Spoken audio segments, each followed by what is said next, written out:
欢迎收看《非诚勿扰青春季》，有请主持人孟非。欢迎大家，欢迎黄澜老师、陈明老师。非诚勿扰由港荣真蛋糕特别播出。港荣真蛋糕，我对你是真的。港荣真蛋糕好吃不上火。看非诚勿扰和自己人喝光良酒。非诚勿扰由国民自用酒光良酒赞助播出。喝花生牛奶有好事发生。非诚勿扰由好事发生官引入花生牛奶指定播出。感谢港荣真蛋糕对本节目的大力支持。港荣真蛋糕，我对你是真的。港荣真蛋糕好吃不上火。上父母牵线，帮孩子寻觅一段好姻缘。海量优质资源，真实相亲平台，超1000万用户信赖。父母牵线，中国家长的放心之选。想要征婚、相亲、交友，或者想要到现场参与节目录制的观众，都可以通过下载爱荔枝 APP 搜索非诚勿扰报名，也可以通过父母牵线小程序或者发送邮件到非诚勿扰官方邮箱 fcwr@gstv.com 来到非诚勿扰的节目，还可以拨打江苏卫视幸福热线025-96088来到非诚勿扰的舞台。幸福生活，志向未来。下载爱荔枝客户端追更非诚勿扰，还有海量节目内容和丰富互动玩法等你探索。爱荔枝客户端非诚勿扰专区现已火热上线，一站式集成了节目精彩内容，线上报名通道和丰富互动玩法，还有数字人小林在线分享爱情攻略。非诚勿扰腾讯视频全网独播，每周日晚21点，会员抢先看；每周二、周四上午11点到12点，非诚勿扰都将在抖音、视频号、爱荔枝、微博4大平台准时同步直播，期待您的加入。有请今晚24位美丽的女大学生。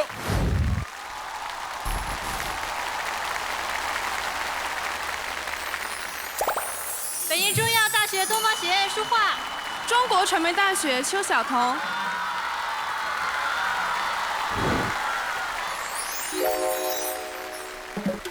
广东海洋大学王诗怡，成都体育学院林颂林，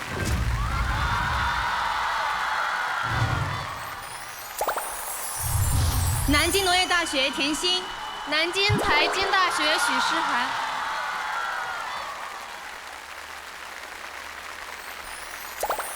南京师范大学刘欣欣，河北师范大学王一迪，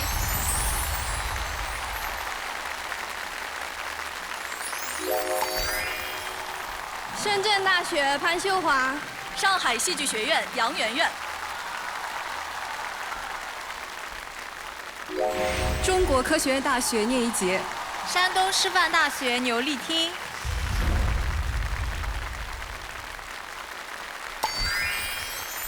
中国科学院大学王庆英，南京传媒学院张晋丹，广东外语外贸大学胡萱萱，北京体育大学李雪，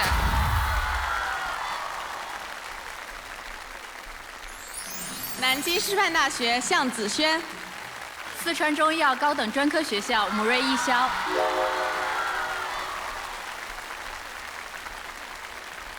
哈尔滨师范大学石小轩，南京艺术学院史萌，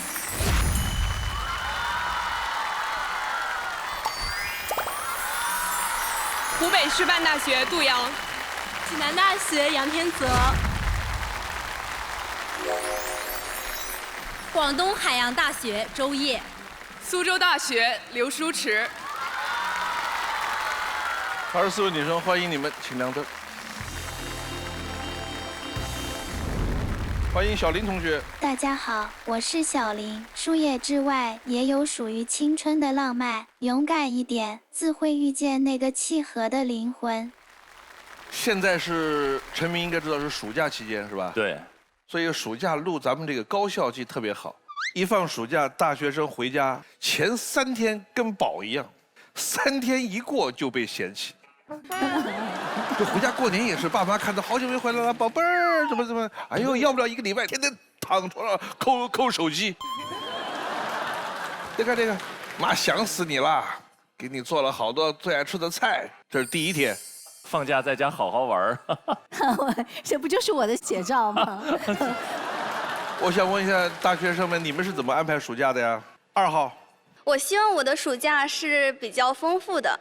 首先呢，我先来《非诚勿扰》参加一个节目，希望可以牵手一个心动的男嘉宾，然后到时候去南京一起去玩几天。过几天呢，我再去北京，去公司里去实习一段时间。然后还有时间的话，我会希望我能去创作几张国画作品，然后参加一下比赛。然后在那个快开学之际，我想回家陪一下父母，然后带父母出去旅游一下，好好陪陪他们。我听你说了巴拉巴拉巴拉巴拉这么多，第一项是暑期找个男朋友，然后巴拉巴拉巴拉后面的，我想问一下，找到男朋友之后，后面巴拉巴拉那些事儿带不带他？可以带他，带他一起。哦，他给我的感觉描述是找男朋友是这一大堆事情里边的一件，是暑期干的一些事儿。开学了，男朋友还要吗？7号。大家好，我是潘秀华，目前保研至深圳大学生物医学工程专业。我这个暑假的计划呢，就是到云南去旅居2个月，然后再其次去分享自媒体干货，去帮助更多的大学生找到实习规划。他是会安排的，暑假大家都要避暑啊。我就听说，好像12306推出了新的政策，6月1号以后，学生凭着学生证就可以打折。以前只能是2等座打折，现在1等座啊、卧铺啊都可以打折。而且2026年的应届毕业生还多2次的优惠，多2次打折机会。对，大家多出去玩，多出去走走。对，冬奥会期间65岁以上老人滑雪都打折。滑雪不怕被打折，就怕被打折了，打骨折，打折了。陈明有没有什么好的建议？我自己观察学生群体，基本上就是唐卷2派，卷的就是实习，然后各种考证安排的特别满；躺的就是亲情，对，然后不要管我。我在想，如果我当年上大学的话，我的暑假应该怎么安排？分2种情况，一种是没有女朋友的情况，我会选择去搞钱；没有女朋友，我就选择搞钱。如果有女朋友的话，哎，带着她一块儿去搞钱。好吧，不管怎么样，暑假总是一个让人心情愉快的一个比较漫长的，可以自己安排自己生活的一个时间。希望大家能够过一个愉快的暑假，而且能够在暑假收获一段感情，那就是最好不过了。开始今天的节目，有请1号男嘉宾。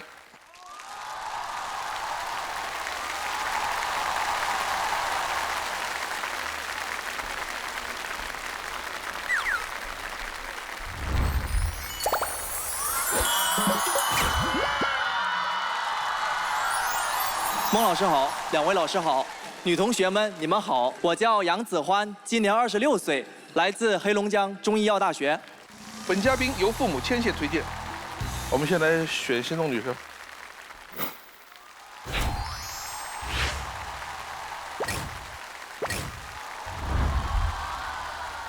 来，直接过去。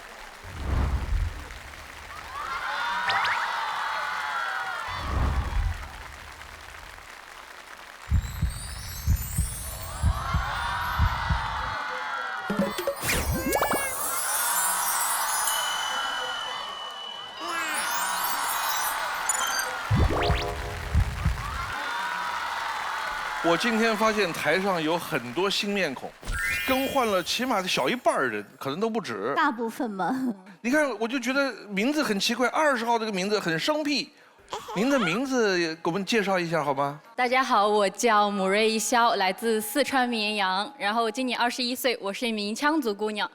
羌族小煞，杨迪那个。对，杨迪老师那个羌族。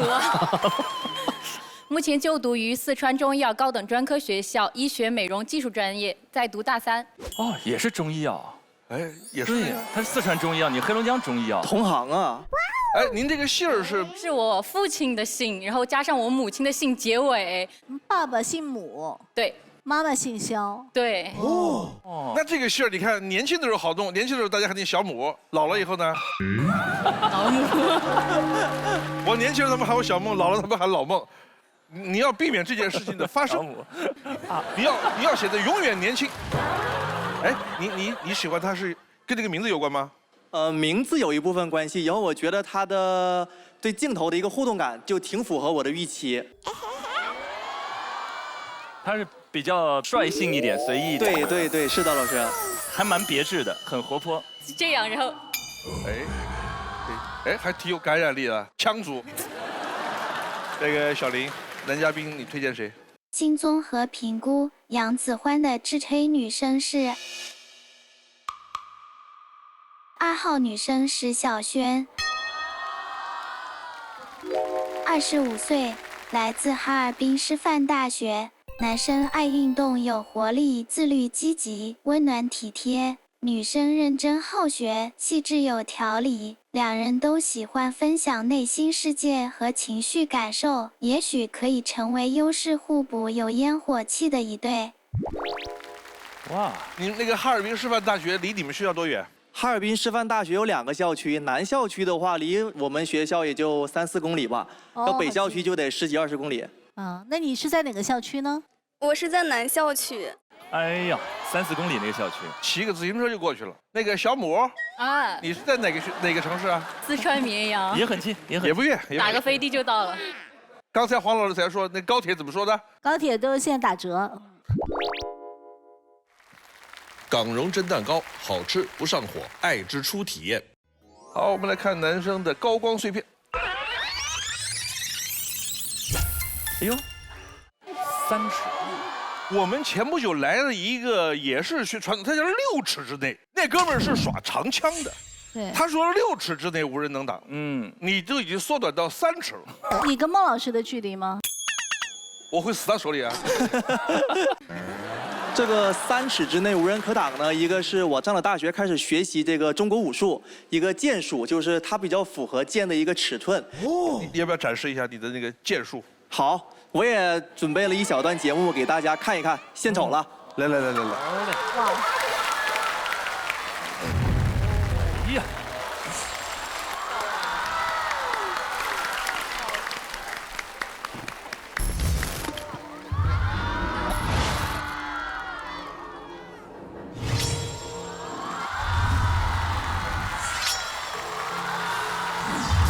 嚯！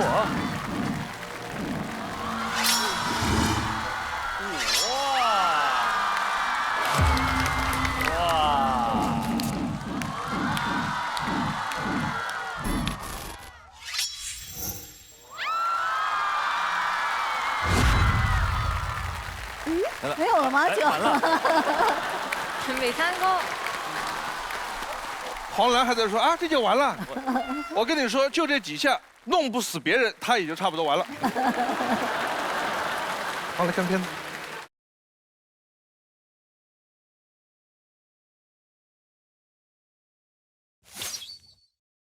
银针能调阴阳，拳脚能定乾坤。我是杨子欢，一个习武学医、文武双全的小杨同学。本科中医康复学，研究生针灸推拿学，把脉、开方、针灸、拔罐，样样都熟练。见火补法、进水泻法、金钩钓鱼、老驴拉磨、喜鹊登梅，这些都是传统针灸的针刺手法。是不是光听名字就觉得特别有意思呢？别的学校同学聚会是饭局，而我们医学生日常聚会都是扎针局。平时感觉身体不舒服，就顺手给自己扎2针。除此之外，别的学校同学遛弯在操场，而我们医学生的日常遛弯都是在药园。别的学校开学典礼都穿校服、文化衫，而我们医学院的开学典礼清一色的白大褂。你说，咱学校怎么总是和别人不一样？我也不知道啊。高考结束后应征入伍，成为一名武警特战队员。这段热血的经历让我回到学校后有点停不下来。日常生活，舍友们还在睡觉，我已经在操场锻炼了。课余生活，每天练武术到晚上9点。因为我想着读书的时候要多学一些东西，不能停下来，停下来怕追不上别人。我想着要么不做，要么就做到最好，想让自己变得更优秀一些。黑龙江省大学生运动会甲组男子2类拳冠军，全国中医药院校传统保健运动会男子剑术季军，黑龙江省锦标赛甲组男子2类拳亚军，校园10佳歌手，优秀班干部，连续3年校奖学金，这些都是我本科生涯的见证。直到考上研究生，回头一看，4年过得太赶了。现在研一了，反而想要慢下来一点。作为一个地道的海南人，上大学之前我是从来没有看过雪的，因此高考填志愿就报名了东北的大学。第一次见到鹅毛大雪的时候，觉得特别新奇有趣。我还在雪地里写上了爸爸妈妈和弟弟的名字。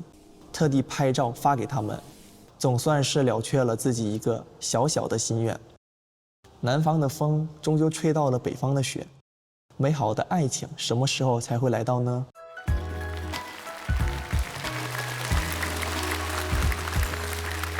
你有没有发现我们这个男嘉宾的目光特别清澈？清澈的就像大学生一样。我就是大学生本生。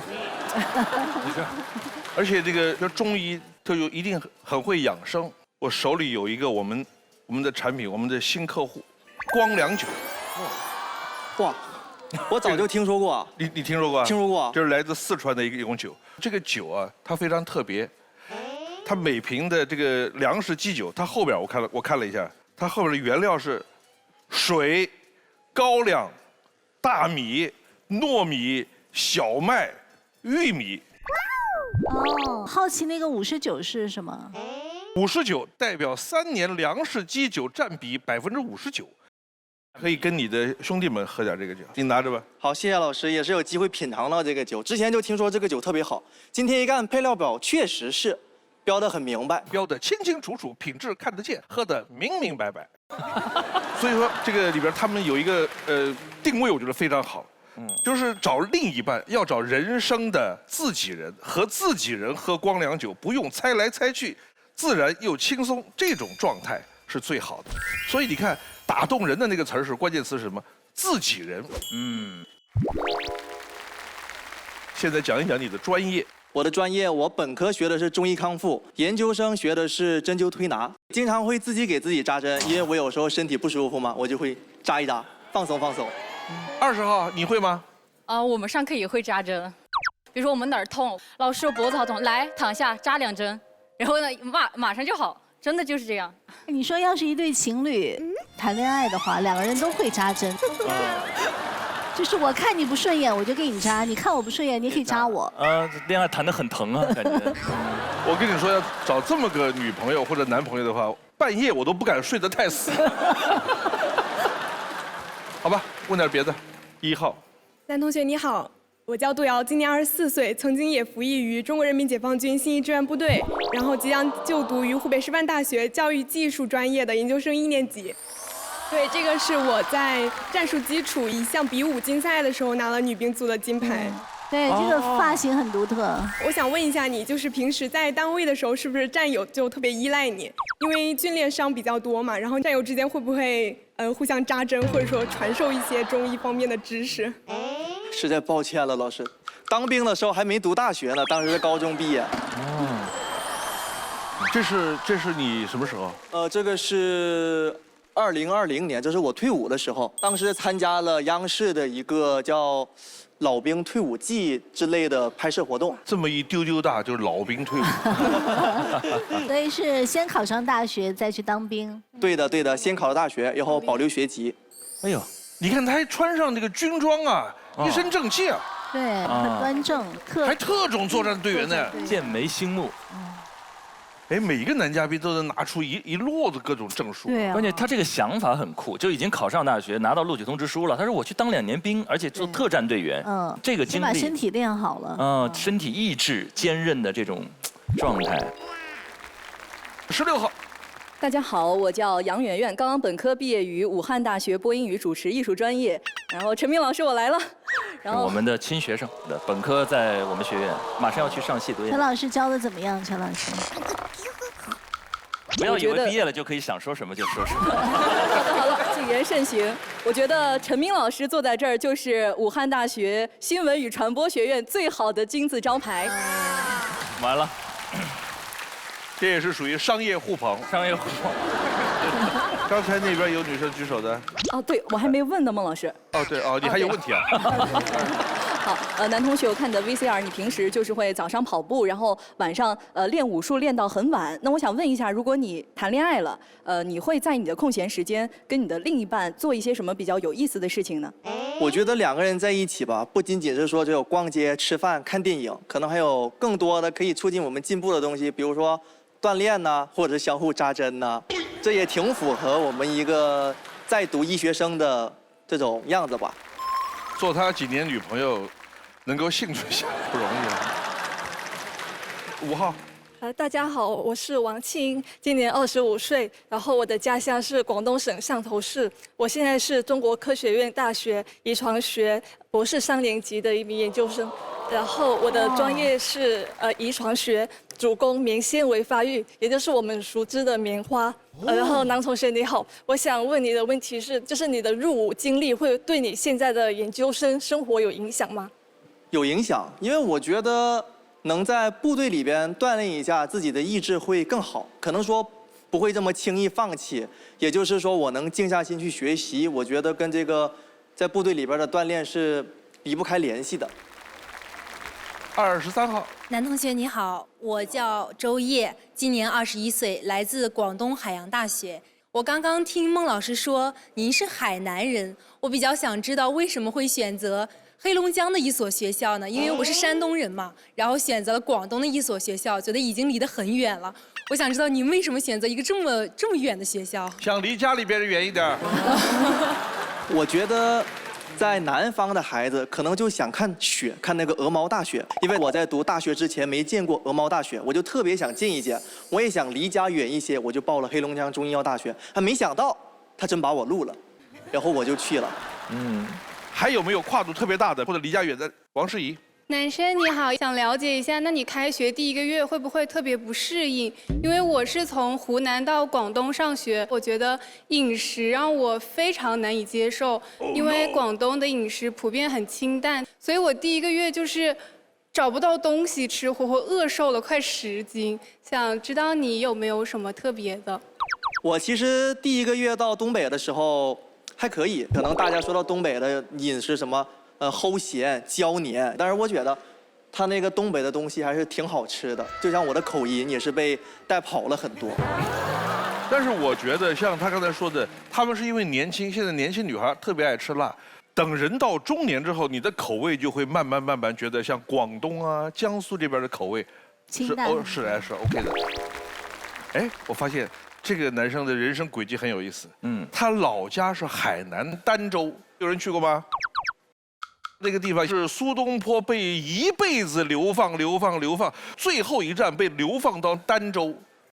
苏东坡是个天才型的人物，全能型的，什么都会。海南岛当时很落后，很蛮荒，他教当地人种东西、盖房子、看病，哎，他也会看病。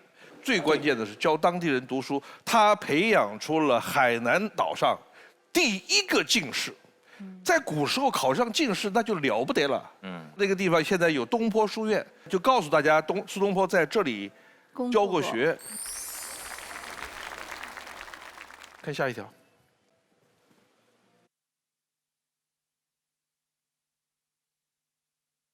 大3武术比赛集训的契机，我认识了在同一片场地训练的他，我对他很有好感，于是主动出击，要了联系方式。还邀请他加入我们的武术队。后来我们每天都会一起训练，聚餐的时候我还会故意创造机会，让他坐在我的身边，时不时就找机会约他单独吃饭。训练完会送他回寝室，就这样相处了2个月，我们之间的感情也急速升温。在一个下着雪的晚上，我和他表白了。当时我就在自习室跟他说：“我喜欢你，你能不能做我的女朋友？”他回答能，然后我们就在一起了。因为同为针灸推拿学专业，所以我们的必备约会项目就是互相实操专业技能。我训练完，他会给我推拿放松肌肉；他训练完，我会给他针灸理疗。包括他来例假的时候，我也会给他点按穴位，缓解疼痛。一切都显得很同频。穴位我能扎到点上去，哄人我就哄不到点上。在这段感情里，这个问题一直困扰着我。最近上课好累啊，感觉压力好大。那有啥呀？谁上课不累？能学到东西就是好的呗。因为我觉得我和他说的话都是我自己 emo 的时候特别管用，我就想着可能对他也有用，但是他当时应该更需要关心，而不是去听这些大道理。哎，可是我当时根本就没意识到。最后，这段3年的感情最终还是结束了。后来我也是进行了很多反思，如果再出现这种情况，我应该是安慰他，抱抱他，带他去吃点好吃的东西，多多给他提供情绪价值，让他高兴。希望我总结的问题和经验能够让我和未来的那个他，在感情里都能变得更好。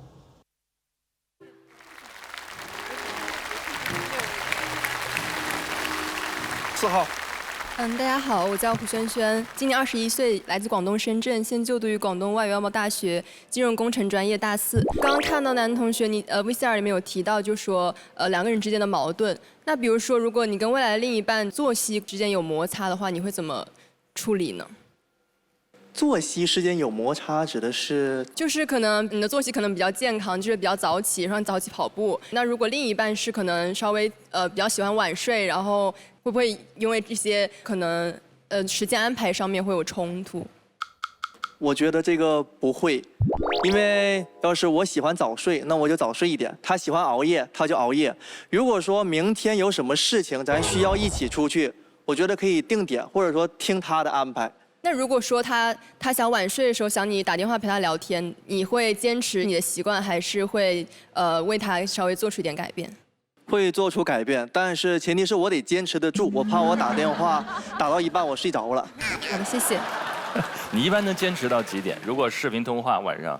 这个还没试过自己的极限，但是会想着就是把这件事做好。哎，有没有什么穴位扎一下就熬夜了？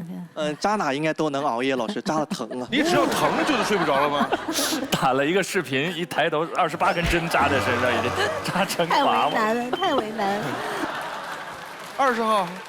就是我想问一下你，就是你上一段感情就是本校的同学，但是如果你下一次谈恋爱，你能接受的最大跨度是多少呀？年纪还是距离啊？异地恋就是你能接受多远的距离？他在四川绵阳。哦，我明白了。我觉得中国的版图它虽然很大，但是现在科技非常的发达，我觉得无论是天南还是海北，它都构成不了距离的问题。OK， 一看就是有格局的人。这个好，只要不留学，哎，都不是问题。最后一个问题，李雪。男嘉宾你好，就是女生她一般都是比较偏感性的嘛，然后男生他的思维又是更多是逻辑和理性，在遇到矛盾的时候，女生更多的是想要情感支持，但是男生想的是我们要解决这个问题的本质问题。那么你会对这种情感需求比较重的女生产生什么看法？我觉得应该是先安抚女方的情绪，因为甭管是理性也好，逻辑也罢，当她需要你提供情绪价值，可能是说她自己心里边空了，她没有安全感了。这个时候，我们应该把她这一块补上，然后再去跟她进行一些所谓的什么理性的沟通。我觉得这样可能回答完毕。来，有请4号、20号。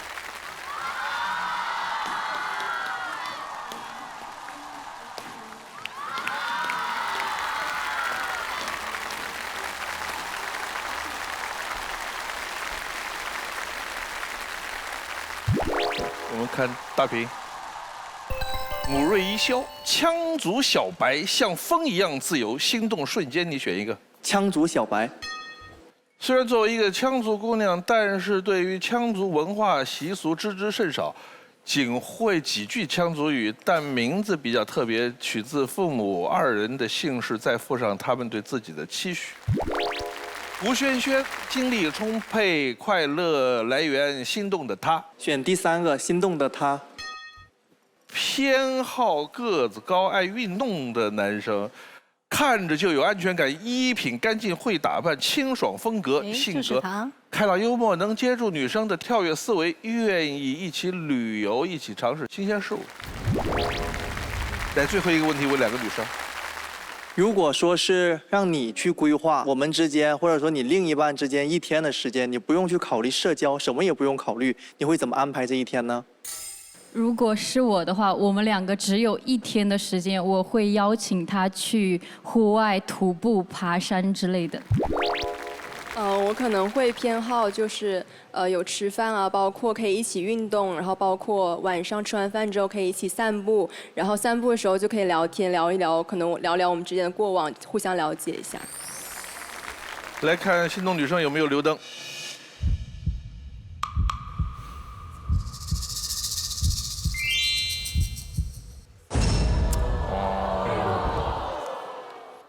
来，给我们说一下，没有留灯的原因是？首先，非常感谢男嘉宾，从他的 VCR 还有他的自我介绍，我觉得他非常符合我的理想型，因为我的理想型就是一个阳光运动型的，而且我觉得他笑起来也特别好看，还有就是他喜欢健身，这些各方面都非常符合我的预期。但是我觉得他真的太优秀了，我看到他那些证书。因为我这个人吧是一个安全感不足的人，就从学历上来说，我觉得我是自卑的。那么后面我就需要你用更大的耐心来对我，但是我觉得这样两个人都会很累。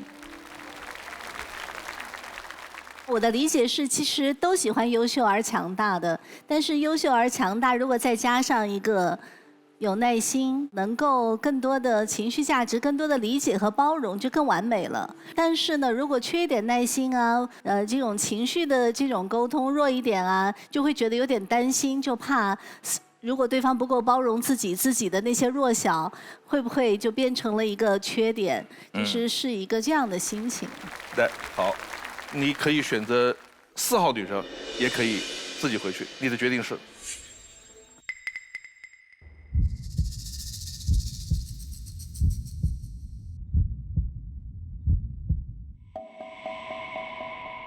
我选择4号女生。哇，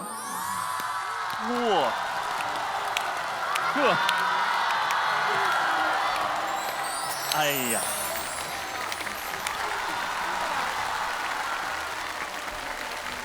感谢港荣蒸蛋糕对本节目的大力支持。港荣蒸蛋糕，我对你是真的。港荣蒸蛋糕好吃不上火。哇，恭喜！当时我问了关于2个人之间如果作息之间有矛盾，他会怎么处理？然后他的回答就是他会做出一定的协调，我比较满意，所以说我选择了刘登。我觉得女嘉宾的性格很好，而且长相呢也非常符合我的预期。然后她问我的这个话题，其实也是我心中所想的话题。我觉得真是正中下怀，瞌睡了有人送枕头啊！对，所以我就选择了女嘉宾。港荣蒸蛋糕，我对你是真的，让我们一起出发吧。挺般配的啊，很好，很好。4号女生是刚上台的，看的第一个男嘉宾就牵手了，可以啊。《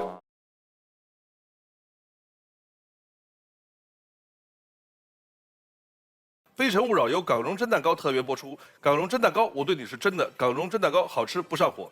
有请下一位男嘉宾。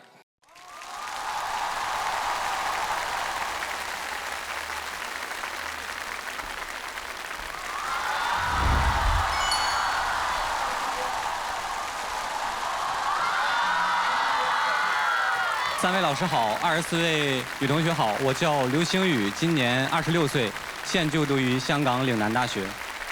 本嘉宾由父母牵线推荐，你是哪里人来着？我是黑龙江人，但是我在香港读书。哦，你认不认识一个学中医的一个大夫？杨大夫是吧？从海南去黑龙江，海南去这个是黑龙江去了岭南，去了香港。嗯，都是够远的。哎，你们这2个颜色搭配是商量过的吗？情侣装。来看心动女生。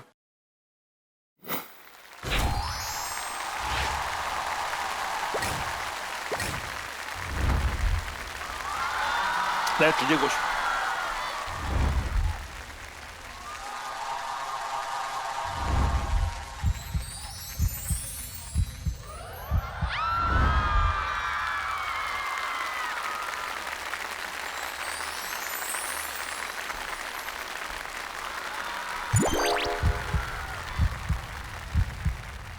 小林，2号男生推荐哪一位？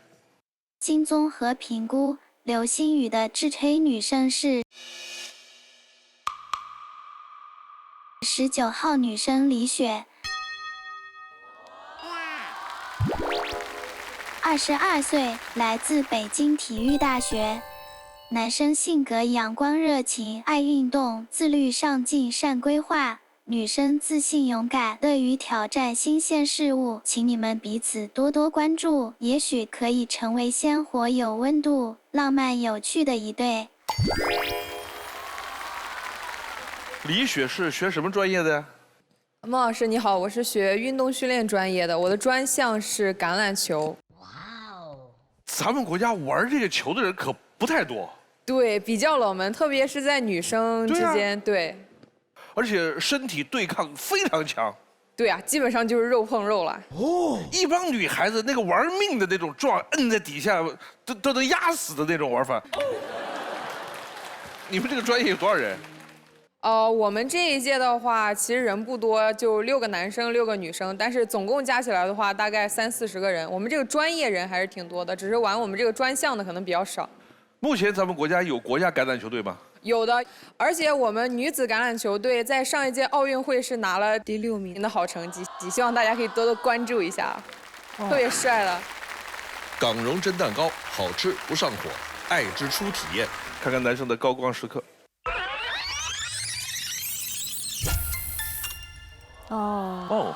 这个是我大学4年都一直坚持的一件事，就是我每年都会选出2个月的时间，去一些比较偏远和一些相对设施没有那么发达的一些学校去支教。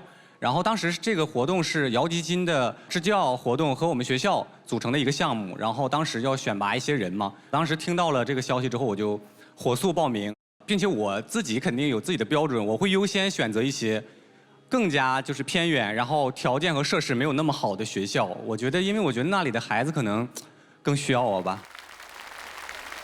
你去过哪里？因为我们学校是在甘肃嘛，然后基本都是在甘肃下面的县城，还有比如皋兰县。对，这个就是当时我们要出征的一个仪式，然后一起拍的，可能看不到我。有参加过支教的女生吗？14号。大家好，我叫许诗涵，今年23岁，就读于南京财经大学马克思主义理论专业，目前研一。其实我没有过这个支教的经历，但是其实我有问题想问男嘉宾。可以。就是我们都知道去偏远地区支教还是非常辛苦的。那么我想问一下这个男同学，你在这个支教过程中应该也是遇到过一些困难，那你是怎样去克服它的呢？还有你的这个坚持4年的这个信念是什么？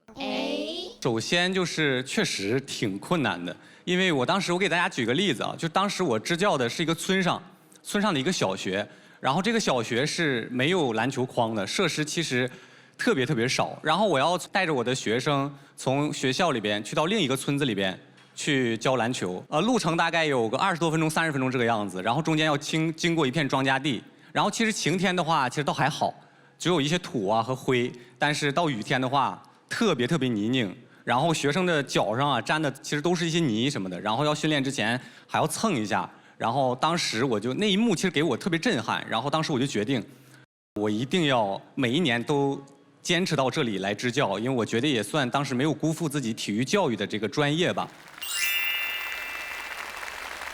2号。我是从高考之后也是一直参加支教，但是我是线上支教，然后我们那边可能有新疆、西藏，还有一些可能东部一些村里的孩子。主要的课程是1到5年级的语数英，还有一些美育课程。然后我已经志愿服务时长600多个小时，也获得过很多志愿服务类的奖项。我觉得支教带给我的更多的可能是让我学会了责任感，还有包容。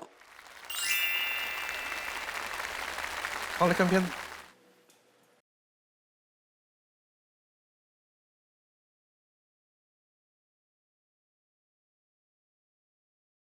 我叫刘星宇，打小骨子里就藏不住的运动基因，所有的球类、健身我都玩得来，顺理成章的以体育特长生的身份考进西北民族大学，就读体育教育专业。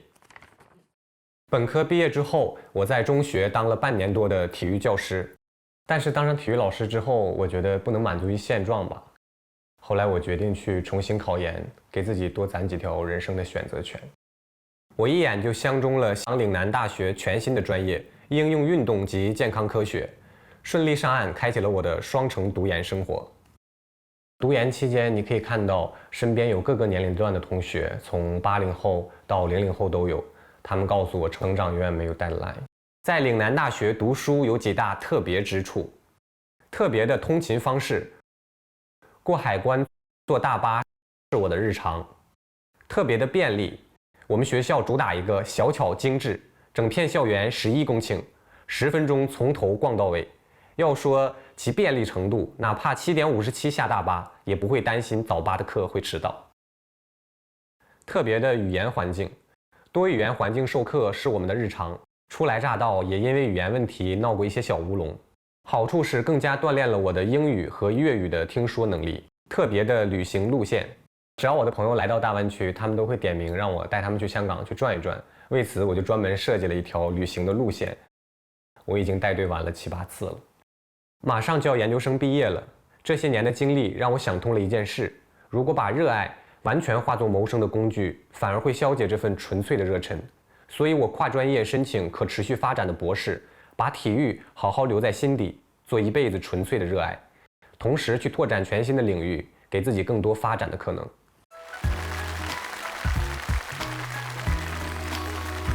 每天都要过海关。对，只要有课的话，我基本都会过海关。但我们1周的课的话，可能没有那么多，1周3、4次这样子。一次路上通勤要多长时间？正常的话45分钟到50分钟左右吧。这个你要看你每天课的时间，有的时候早晚高峰可能时间就久一点。还好哈，好多人都2城生活在深圳。现在很多香港居民周末会到深圳去购物。对，嗯。6号。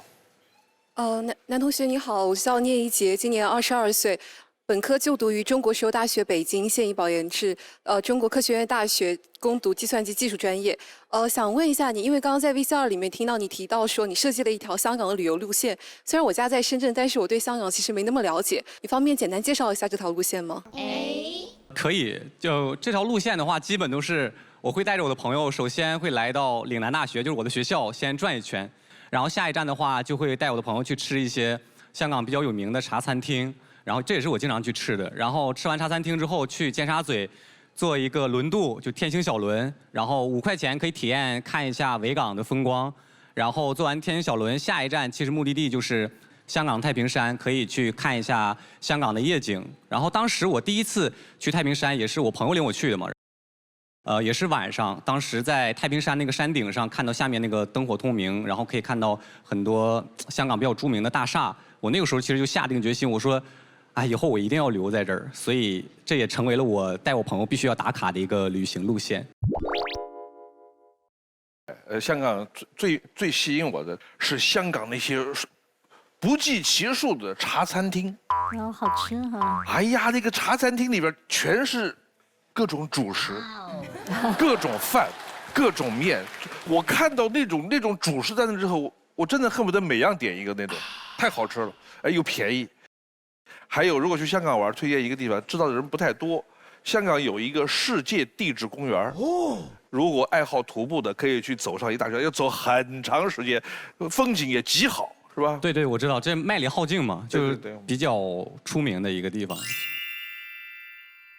你现在是在读博是吧？没有，我在申请博士，我研究生马上快毕业了嘛，然后申请了一个可持续发展的博士，就是电池方面的。就是你是已经工作了以后又回去？我是当时大学毕业，工作过一段时间，然后去读了研究生，然后读完研究生之后，现在快毕业的时候，然后我现在申请了这个可持续发展的博士。24号。Hello， 同学你好。哎，你好，你好。我是刘舒驰，今年22岁。然后今年我以总成绩407分，环境设计专业第1名的成绩考入了苏州大学的研究生。因为同样都是考研的学生嘛，所以我对你这个跨考方面我特别感兴趣。当时我也是想考虑跨考来着，但是因为难度太大，不了了之。所以我想问的是，你当时为什么要决定跨考，以及你在跨考的过程中如何克服你遇到的这些困难的？我现在的专业是应用运动及健康科学，就体育相关的嘛。然后我申请这个博士的话，是因为我最开始会帮我们老师忙一些电子展的工作，在香港，因为我们老师是做电池的，然后我就感觉自己对电池，第一是特别喜欢，也挺想了解，然后第二就是我觉得这个就业前景还算不错，所以我就申请了这个可持续发展的这个博士。我认识央视一哥们儿，好多年以前，他的什么我都忘了，这哥们儿专业我一辈子记得。他本科学体育，研究生学了化学，最后博士读的是艺术，从体育到理工科，最后到艺术。我说你是怎么，你的人生是怎么蜕变的？这急转弯。你好好的体育生，才去学了化学研究生，化学完了念艺术，跨科好大啊！很厉害，很厉害。李雪，男嘉宾你好，我想问有关于那个我们体育行业的，你现在所了解到的有哪些就是就业前景更好的吧？就我给经验谈不上，我就说说我自己的看法吧。体育行业前景还算不错吧。然后，首先我自己专业是体育教育嘛，对口的就是体育老师，我觉得还可以。然后还有一些运动康复，其他的可能我没有那么多了解，就谈不上了。对。那如果我打算考研的话，哪种专业就是更好呢？也是这些吗？推荐啊。我推荐香港理工大学的有一个就运动生理类似的专业名字我忘了，类似于运动生理，然后还有香港教育大学的一个体育教练，我觉得还不错。看下一条片子。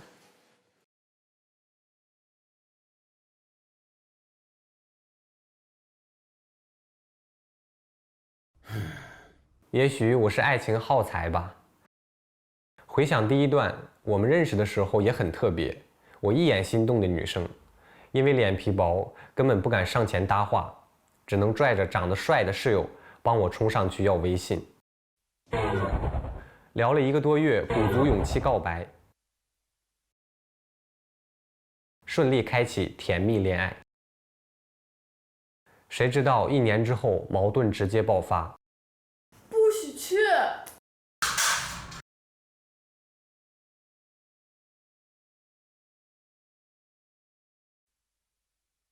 还有吗？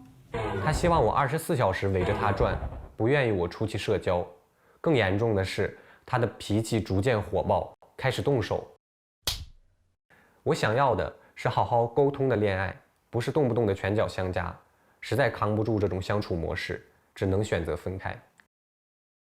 第2段恋爱是读研前备考雅思的时候认识的老乡，他经常来找我见面，我们非常甜蜜。这样的状态仅仅持续了大概半年。等我去香港读研，一切全都变了。我们专业是大课混班上课，他的安全感全线崩塌。每次上课都必须拍照录视频，还要把每周的课表都发给他看。他还是不放心，后来无论何时何地在干什么，都要求我拍照报备，发展到最后完全没有自己的私人空间。就课间半个小时打了个乒乓球，中间没有及时的去回复消息，都会被连环的质问，仿佛消失了一整天。香港晚课经常快11点才下课，下课同学约聚餐是常态，但他习惯了整夜连视频睡觉。时间久了，女生不开心，自己也感觉到疲惫，最后只能体面地结束这段关系。我算是实打实的当了2回爱情耗材，吃过爱情的苦之后，就想找一个情绪稳定、能动口不动手、能心仪不移心的女生。如果喜欢运动就更好了。你跟他在一块儿，你坚持了多久？就是那个动手打我了。对对对。就是我们在一起1年半左右，前1年其实都还好，就后半年的时候开始就动手了嘛，因为就打脸嘛，就扇巴掌。对，我记得最久那一次打了我半个小时。对，他就打我，我就挡着，然后蹲着，还跟他犟。如果当你再谈下一次恋爱的时候，又碰到打你的时候，你脑子里边会怎么想？你会怎么跑？跑，现在肯定跑了，当时傻呀。这个是对的。3号。大家好，我是向子轩，来自南京师范大学，现在在读研究生3年级。我研究的方向是陶瓷艺术设计。然后刚刚男同学的 VCR 里面有提到你跟前任就是吵架的时候可能会脾气比较火爆，我想知道男嘉宾的性格平常是比较强势的那一方，还是说会更听女朋友的那种？我其实更多的是喜欢听女朋友话的，我其实没有那么强势。但是我当时那个 VCR 里边那个女朋友的话，其实她是性格比较火爆，但当时我脾气也比较犟吧，算是。就是接下来的话，如果吵架，你会好好沟通呢，还是说？对，因为当时我谈恋爱那个时候是大学嘛，然后我现在其实也过好多年了，所以我现在其实我觉得两个人谈恋爱，假如说女朋友生气的话，我觉得第一是要先哄女朋友，先解决她的情绪。你还犟不犟？不犟，肯定不犟了，肯定不犟。得解决这个问题。把情绪解决好了之后，然后事后可能说再说他，假如他真的有问题，我说可能说宝宝或者怎么样，你刚刚是不是也错了怎么样这样子。20号。同学你好，就是我刚才看你的 VCR 里面，我觉得就我作为女生来看，我觉得频繁报备或者说频繁问你在干嘛，这可能是女生缺乏安全感的一种表现。那么如果你之后谈恋爱，你会如何给到对方安全感呢？首先对，确实是没有安全感的表现。因为我再解释一下，当时是因为为什么没有安全感，是因为我们班专业150多人，然后可能有110人都是女生，然后我每次给他录视频的时候，一录全是女生，然后所以就导致他可能当时没有安全感。然后就像报备的话，我觉得我是做什么其他的事情，比如说我去跟朋友吃饭，跟谁，然后我都会告诉他。每天晚上我觉得可以打语音、打视频。然后第二就是还是我说的，我做什么事情，我肯定都要跟他提前说。但如果待在家里的话，视频打到几点钟挂？一直连着呗。就是连着睡觉，不用挂。连着睡着了是吧？对呀对呀，就这样。4号。大家好，我叫李新杰，我今年26岁，现在在上海师范大学影视表演专业读研究生2年级，我来自山东省枣庄市。我想问一下男嘉宾，看了刚才你的 VCR 之后呢，你对于异地恋这个方面是报备是一个什么样的一个界限？我觉得首先看自己吧，异地恋报备就看你自己怎么表现吧。我觉得平时你上课，然后因为我们要有课表嘛，我觉得有课表要发一下，然后你干嘛了去说一下，只要不是说那么频繁的。来告诉我说你现在干嘛了，然后可能过了10多分钟或者20分钟又来问我说你现在在干嘛，我觉得就可以这样子。好的，明白。最后一个问题，14号。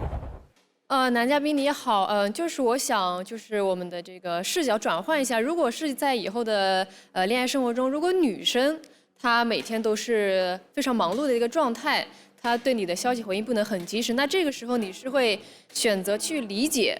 还是沉默，还是不断的质问，就像你之前谈过的一些对象来？没有，我觉得我肯定可以理解嘛，因为我以后假如说要读博，我觉得或者工作肯定工作更忙嘛，我肯定可以去理解他。然后比如说在学习也好，生活也好，他只要提前跟我说他之后在干嘛了，我觉得就 OK 这样子。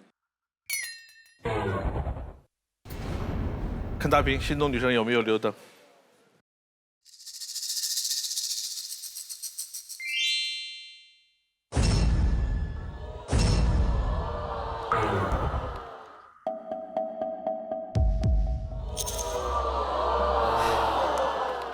我来问一下，有没有人愿意分享一下你们灭灯的原因是？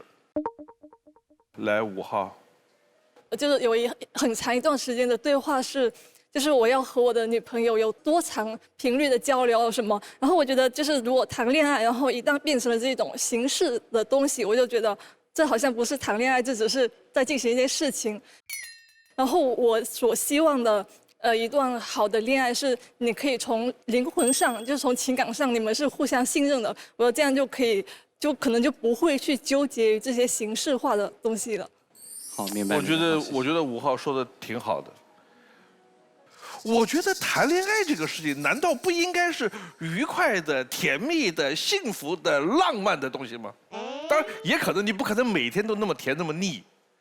那总体来说，有恋爱它应该就是一个令人愉快的事。每天都是在问男朋友在干什么，不断的问你在干什么，你在干什么，你该视频了，什么地方吃饭，跟哪些人吃饭，照片发给我看。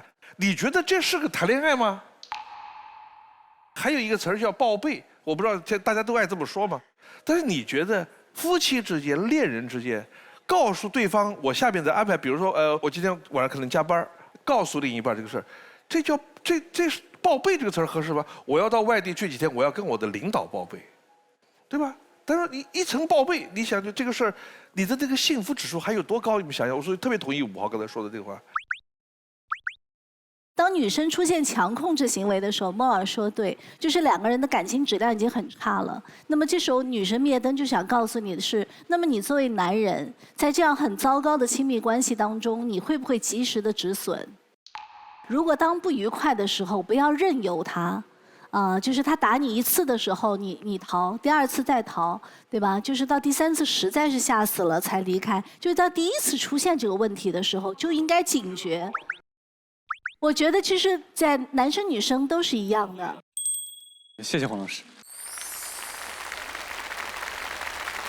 再见。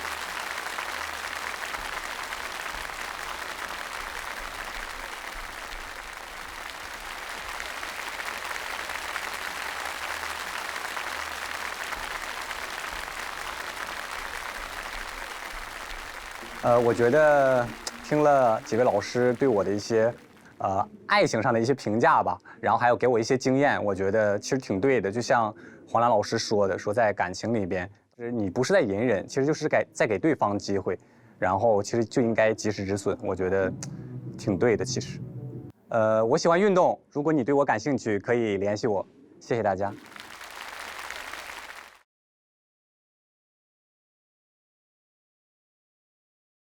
有请下一位男嘉宾。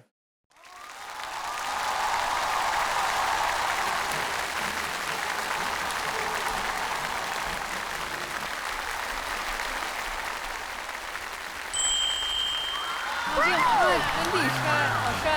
哇！孟老师好，2位老师好，女同学们好，我是邹宇涛，今年22岁，来自广州大学的人文地理与城乡规划专业。本嘉宾由父母牵线推荐，来，柯大兵。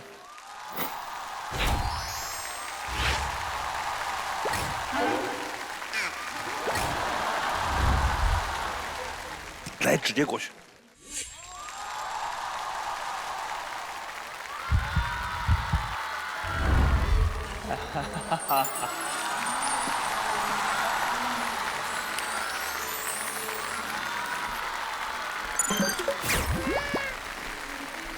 小林，3号男生推荐谁？经综合评估，邹宇涛的直吹女生是23号女生周叶，21岁，来自广东海洋大学，男生追求上进，有浪漫情怀，女生率真可爱，有好胜心。2人都独立上进，乐于突破自我，也许可以成为有仪式感、能共同成长的一对。你的专业就是体育舞蹈？是的，就是摩登舞和拉丁舞都要学的那种？是的。哦，港蓉蒸蛋糕，好吃不上火，爱之初体验。来，我们看男生的高光碎片。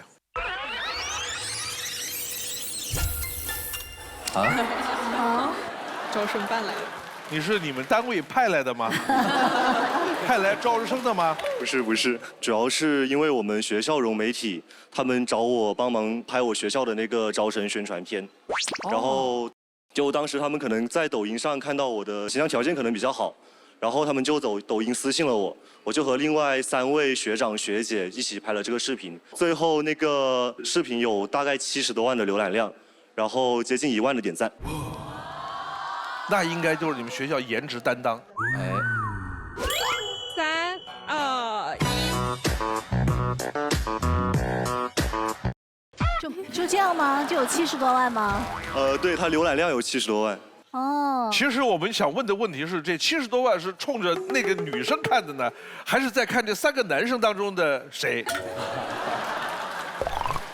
哦，黑色衣服的男生好帅啊！帮广大的偶遇吗？是我。还有要请黑衣服的帅同学帮我们拍照。是你自己发的吗？他们说。啊？哦，不是，这评论不是我自己发的。广大宋威龙。哎呦呵，广大宋威龙哎。有名号啊。你别看3个里边，还就属他最帅。真是。但是他确实在中间哈，清水出芙蓉。对，他会摆造型。素颜很帅气。真挺帅。哎，你们同学后来有学弟学妹说是因为看了你的这个视频来报考的吗？后面有一些那种学弟学妹过来私信我，然后他们跟我说，就是想报考我们学校。哦，对，那你拍完之后在食堂吃饭，会有同学指指点点，哎，说那个是我们的广大宋威龙，会吗？食堂倒是没有，但是在快递站的时候被认出来了。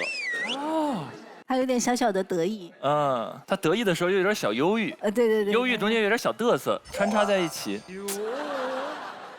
好，看片子。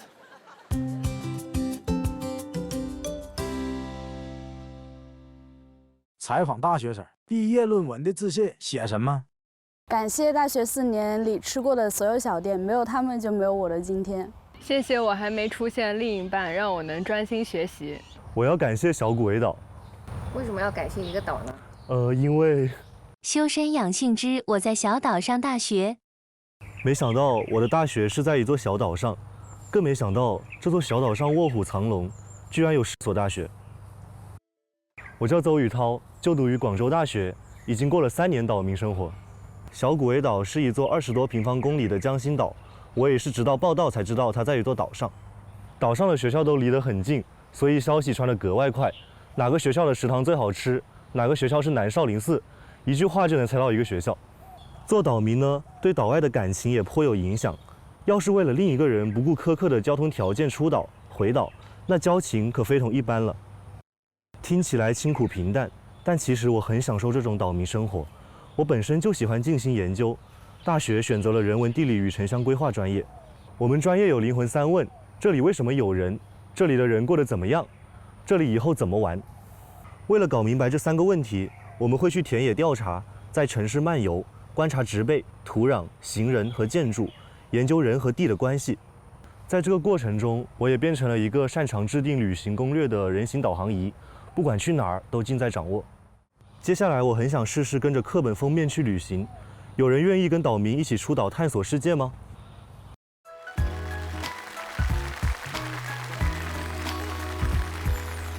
我问一下，那个岛上只有你们这1所大学呢，还是说那是一个正经的岛，然后你们学校就搬到那个岛上去了？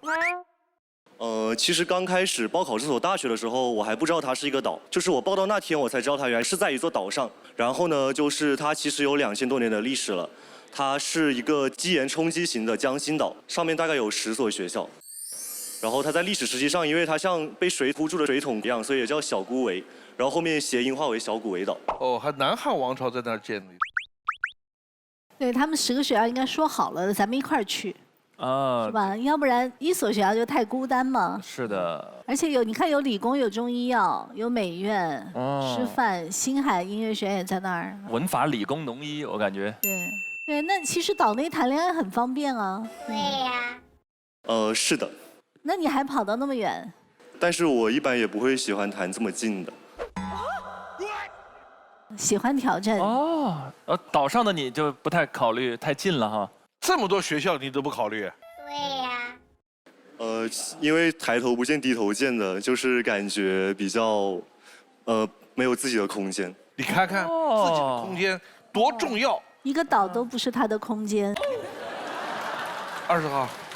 同学你好，就是你刚才说你不喜欢谈就是太近的，然后抬头不见低头见，这是为什么？你不希望自己的感情生活公开吗？这跟感情生活公开是2码事。就公开它肯定是可以公开，但是我觉得在谈恋爱里面2个人都要有自己的空间。太近的话，因为它的交通可达性就是比较便捷，就是因为见面容易嘛，所以可能就得经常见，所以可能会影响到你自己本来的那个生活和学习。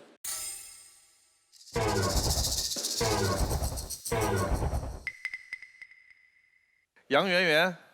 男同学你好，我想问一下，你刚才说你不太喜欢线下频繁的这个见面陪伴，我想问一下，那你具体抵触的那部分东西是什么呢？就是比如说，我得去陪他上课，就是在我比较忙的时候，他还要求我必须得跟他见面，就是类似这样子的。明白。然后不停的要打电话，不停的要拍照片。是的。不停的要发定位。是的。我替女生们问一下，就是你理想的见面频率大概是1周几次，或者1个月几次？其实我觉得这个得看我就是当下这个忙的程度。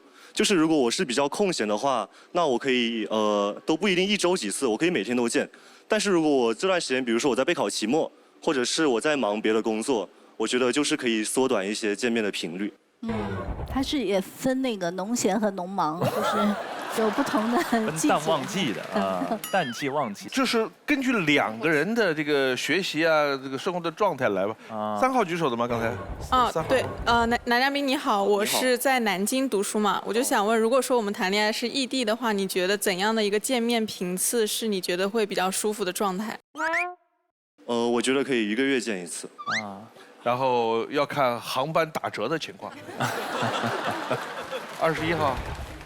同学你好，你好，我刚刚在视频当中看到你是广大的宋威龙，对吗？是的，宋威龙。是吧？那你身边会不会有很多女性朋友啊？女性朋友的话其实不多，因为虽然我在网上比较活跃，但是呢，其实我在学校的时候我不怎么出宿舍，除了平常的上课、健身，还有去图书馆，然后我其实基本上就只在宿舍和篮球场之间活动。那平时你谈恋爱的时候，是女生主动追求你比较多吗？是的，应该是女生比较主动。你的那个专业能介绍一下吗？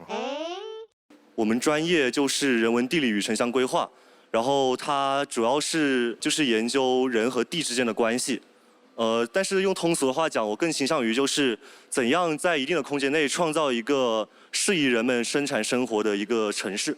那学这个专业，你是不是对地理啊、山川河流风貌这个特别熟悉？有这样的男朋友，那出去旅行的话，那做旅行规划应该是相对比较擅长吧？对，我挺擅长做旅行规划的。就是我出去之前，我会把当地的一些，比如说天气啊、交通，就是考虑一下这2个点之间，就是哪种交通方式最便捷，然后最具性价比。以前有一种旅行的玩法，我觉得很有意思，跟着人民币旅游。就是人民币的这个封面上，它有那个，就我记得的有漓江，有西湖，有布达拉宫。布达拉宫就是一套人民币，有好多地方，很多就根据从1块开始，一直游到100，再怎么有。那你们有没有这种就跟着什么课本啊这种去旅行的这种规划？有的，就是在那个小学课本，然后去过那个客家的围屋，还有西湖的3台音乐，然后还有北京天安门，还有八达岭长城之类的。我们来看一下大屏幕出一下。那个是张掖。七彩丹霞在张掖。这个古罗马斗兽场，这个历史课本的印象很深。涅瓦河畔。这是黄老师的故乡，涅瓦河。圣彼得堡，黑旗，金字塔、象鼻山。这走一圈还挺花钱的呢，我感觉。你现在是大几啊？我现在是大3。那我看那片子里边已经提到论文的事了。是因为我就是习惯就是提前把一些事情就是准备好，因为这样就会更加胸有成竹。然后大3其实也很快要毕业了，所以我就想提前准备一下那个毕业致谢。然后我们最近不是刚好也是毕业季嘛，我就刷到一些学长学姐在抖音上拍的一些毕业致谢很有意思，然后就是我觉得很有趣，我也想提前就是想好。看一下。感谢我的屁股，现在真的感觉他都会被我作死了，他都快被我作死了，3个逗号，天哪！感谢我从未出现的男友，寡王一路硕博，建设美丽新中国，哇，竟有些感动。喜剧演员陈佩斯曾说没啥说的，都到我家喝酒去吧，我也没啥说的，祝大家新年快乐吧。感谢各位，我提一杯都在酒里了。我真的会谢。提一杯光良酒。都在酒里了。好，这是你的。来，你来念一下。你念。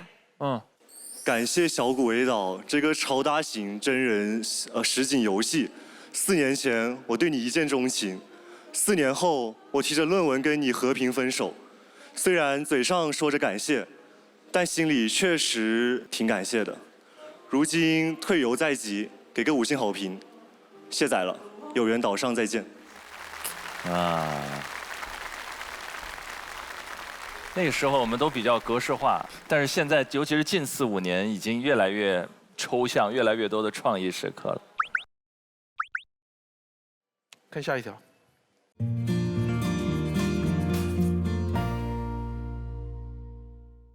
如果一开始就知道是一场异地恋，你会谈吗？我会，而且非常坚定。那时我在广州的小岛上，他在深圳的楼宇中。为了每周可以见到他，我拒绝了所有的社团活动。在我们约会庆祝1周年的那天，他的妈妈知道了我们恋爱的事。单亲家庭的他家教格外严格，所以他妈妈非常生气。一个电话打来，跟我单独聊了2个小时。他说不想让女儿谈恋爱，让我说明对2个人未来的规划。虽然压力很大，但我都好好回答了。好在他妈妈同意了我们继续见面，但是提出了要求，要报告去哪里、做什么，8点半之前必须要回家。于是我每次约他都会提前3天，提前准备好约会行程，也让他有充足的准备时间。但在这样的高压下，我们的见面频率还是下降了许多。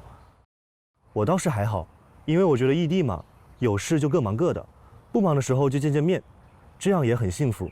但他却觉得我们变平淡了，提出了分手。现在的我喜欢开朗可爱的女生，想要跟未来的他看遍山川湖海，在旅行中一起成长。人啊，真的看了这个片子，你就知道人成长有很多的因素。前面的兄弟就是在强势的女友下成长的，这里是碰到了一个强势的丈母娘。以前是要跟女朋友报备，这是要跟丈母娘报备。是的。讲的颗粒度怎么样？要讲多细？对呀。就是比如说我们在哪里吃饭，然后去哪里玩了，就进行了一些什么活动。然后他还设置了一个时间，就是我们得晚上8点半前就把他送回去。哦，你女朋友的反应是什么？她喜欢她妈妈这样吗？他不喜欢他妈妈这样，所以就是后面我们都是没有告诉他妈妈，都是偷着约会的。所以你们回忆一下，他刚才说的，他对恋爱的那种要求，是从什么地方来的吗？一定有他前面情感经历的某些烙印。8点钟之前就要送回去。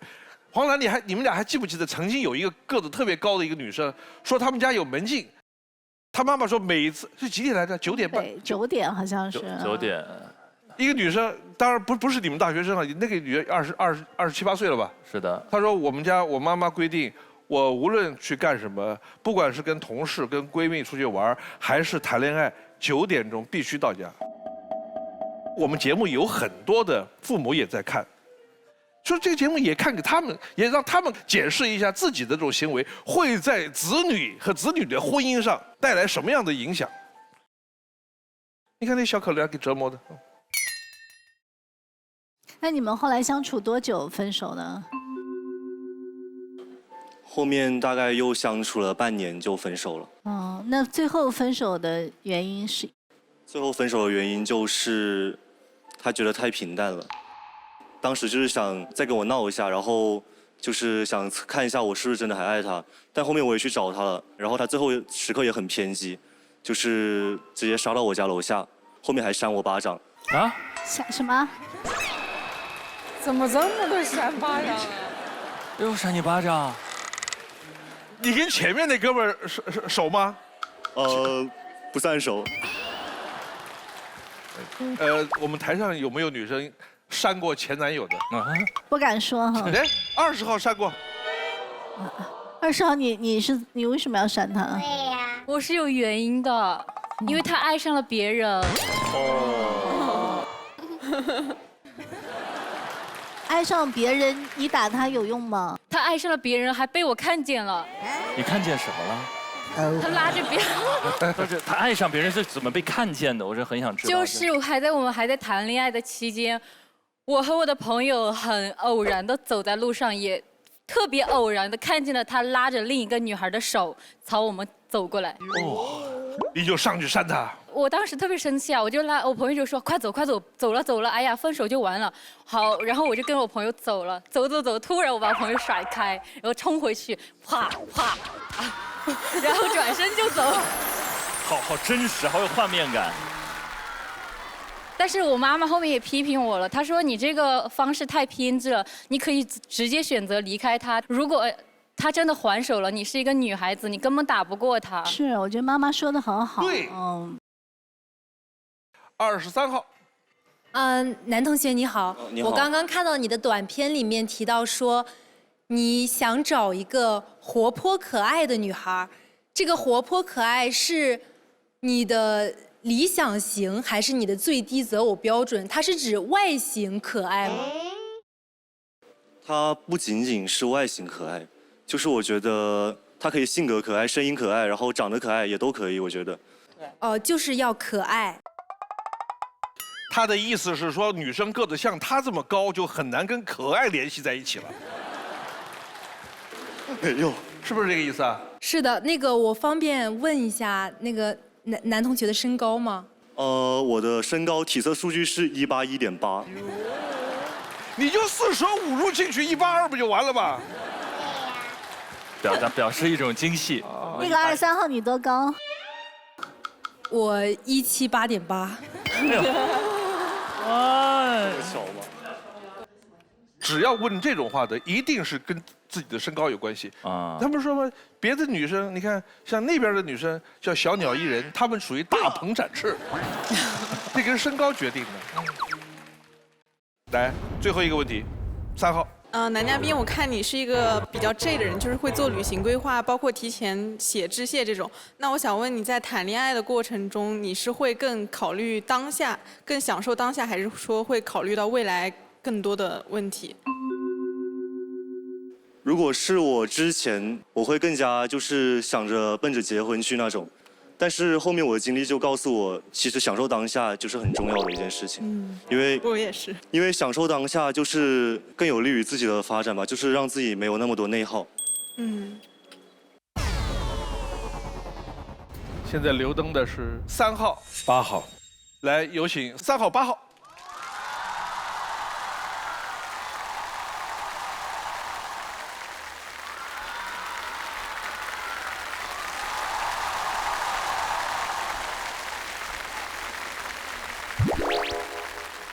有请9号。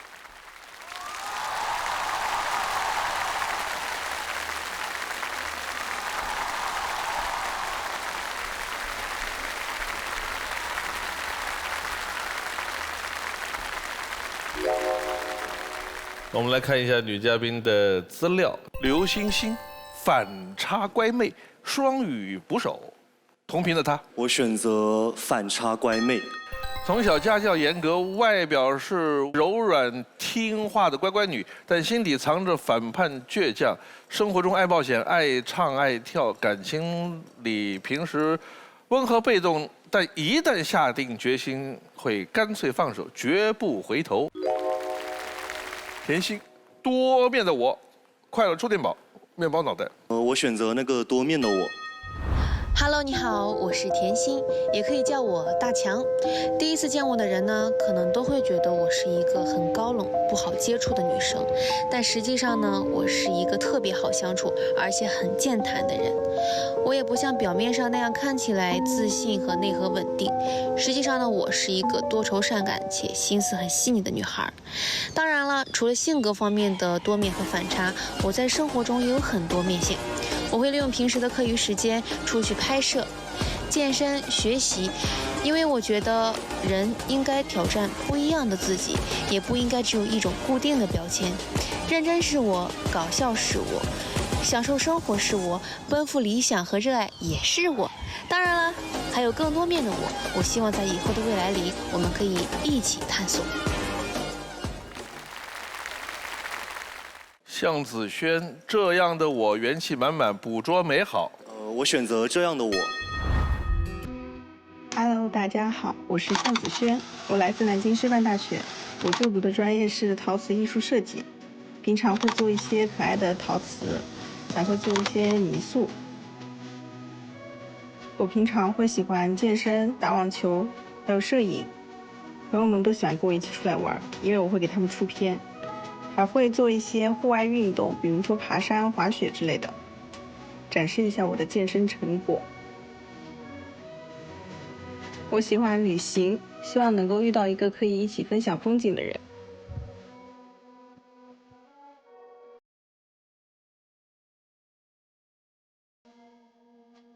期待与你相遇。哎，我听说现在好多年轻人谈恋爱，两个人一块儿做那个什么泥塑啊、陶瓷，这好像是很流行的这个事儿，是吧？对，现在很流行，就是两个人一起去做陶艺，然后我就是可以带男嘉宾一起做陶艺。最后一个问题，问3个女生。我想问3位女同学，就是可不可以描述一下你们觉得在什么空间里待着最舒服？我觉得是我比较喜欢有自己独立的空间吧，就是不管是平时人际交往或者是谈恋爱，就可能在很多人在一起的时候，那我可能要有自己的就是放空的时候，我可能就是希望自己能独立一点。谢谢。我的话，我希望能够待到一个面包房里，因为我是一个很爱吃面包的人。然后我觉得就是在烘焙屋里面，就是有很治愈，然后有烟火气，就是热气腾腾的，就是很治愈心灵。谢谢。因为我现在一个人在上海实习，然后我可能会更喜欢跟喜欢的人一起待着，就是两个人就不管是在哪个地方，我觉得两个人待在一起就很舒服就可以。谢谢。哎，我有点好奇，为什么会问这个问题？你喜欢一个什么样的空间？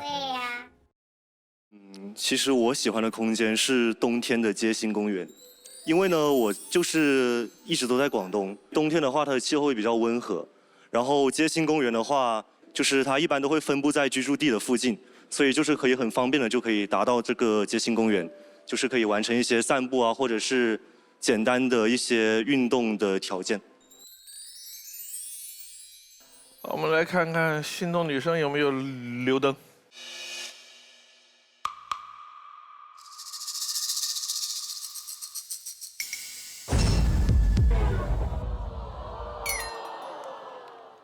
要做最后的决定了，坚持选心动女生有可能被拒绝，你自己回去。另外2个女生可以牵手其中一个，你的决定是。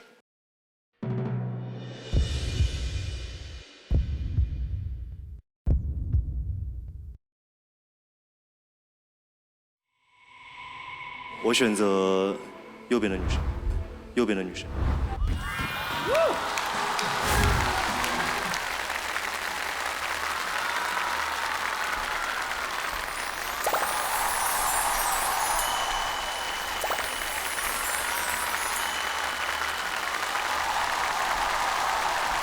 感谢港荣蒸蛋糕对本节目的大力支持。港荣蒸蛋糕，我对你是真的。港荣蒸蛋糕好吃不上火。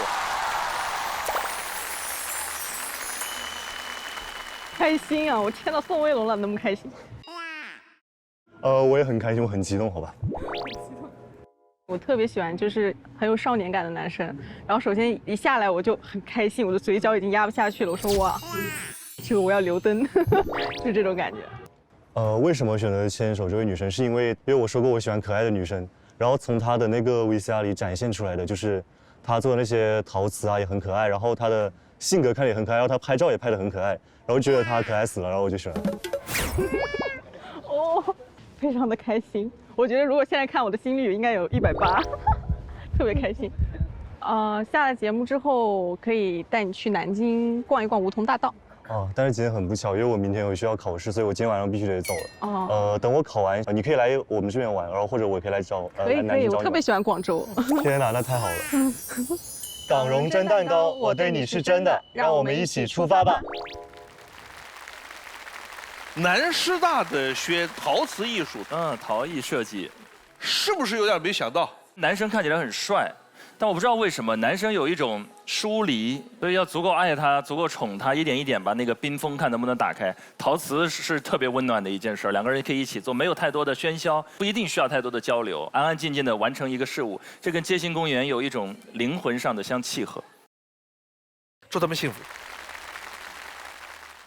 感谢港荣蒸蛋糕特别播出，感谢《非诚勿扰》好事发生关银鹭花生牛奶指定播出，感谢江苏省国际租赁有限公司，幸福生活志享未来。下载爱荔枝客户端追更《非诚勿扰》，还有海量节目内容和丰富互动玩法等你探索。想要征婚、相亲、交友，或者想要到现场参与节目录制的观众，都可以通过下载爱荔枝 APP 搜索《非诚勿扰》报名，也可以通过父母牵线小程序或者发送邮件到《非诚勿扰》官方邮箱 fcwr@gstv.com 点 com 来到《非诚勿扰》的节目，还可以拨打江苏卫视幸福热线02596088来到《非诚勿扰》的舞台看节目。欢迎登录荔枝新闻、大蓝鲸、新浪新闻、一点资讯、Zaker 360娱乐了解更多资讯。上微博搜索“非诚勿扰”参与讨论，分享你的恋爱宝典。上 WiFi 万能钥匙，免费流量用不停，陪您看《非诚勿扰》，连接你我。谢谢收看今天的《非诚勿扰》，下期同一时间再见。